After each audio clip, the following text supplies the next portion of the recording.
We have a little story time for you today because there's honeybees right there in that grain bin.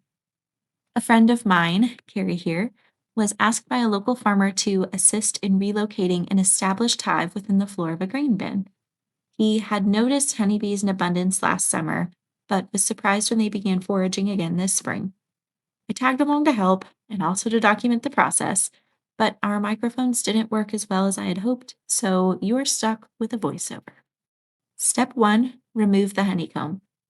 The gentleman who called us had already unbolted as many panels as he could without requiring structural changes.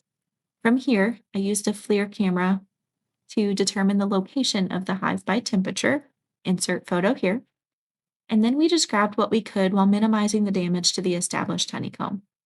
This hive in particular had a ton of honey stores, so it was quite a sticky task. Step 2, look for the queen. Carrie was pulling piece by piece of honeycomb and placing it on the floor between us.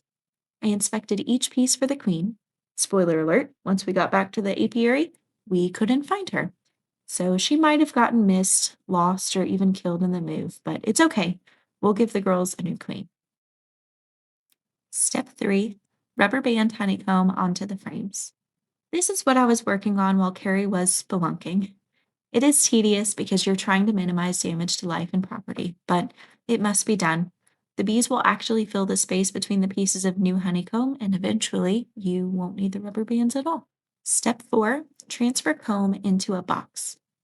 We brought a 5-frame nuke box with us and filled it to the brim with frames full of honeycomb containing brood and honey. This box is used for transportation back to the apiary and can serve as a temporary home until they are ready for a larger 8-frame box. Step 5 is about where we question life choices. When you are sitting on the floor of a grain bin, you're overwhelmed, there's bees and honey everywhere, everything is sticky, you're almost done, but you feel so far from the finish line. But you pull yourself together because step 6 is to gather as many bees as possible.